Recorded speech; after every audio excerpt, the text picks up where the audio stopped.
জীবনের ব্যস্ততার ফলে আমরা সকলেই হয়ে পড়েছি যান্ত্রিক। সময় মতো অনেক কিছুই হাতের কাছে পাওয়া যায় না। কাছের মানুষের জরুরি মুহূর্তে মাঝে মাঝে নিজেদের অসহায় মনে হয়।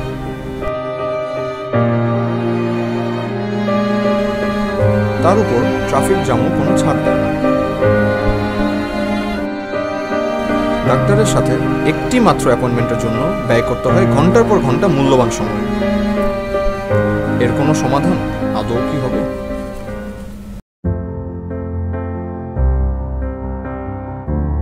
আপু, প্রেসক্রিপশন পেয়েছো? সে তো অনেকক্ষণ আগে। কিভাবে? এই সেবা।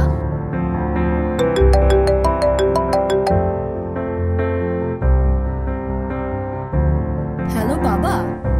হ্যাঁ মা, বলো। আজকে তো ডাক্তারের কাছে যাওয়ার কথা ছিল, অ্যাপয়েন্টমেন্ট করেছো? হ্যাঁ, সেটা তো করে ফেলেছি। কিন্তু তুমি তো সিলেটে, কিভাবে করলে? সেবা আছে না, এখানে তুমি 24 ঘন্টায় যে কোনো সময় যে কোনো মুহূর্তে অ্যাপয়েন্টমেন্ট করতে পারবে এবং প্রেসক্রিপশনও পাবে। আর ওষুধ, সেটা তো কালকেই তোমার বাসায় পৌঁছে যাবে। ও, এই সেবা, সেবার এক নতুন সংজ্ঞা।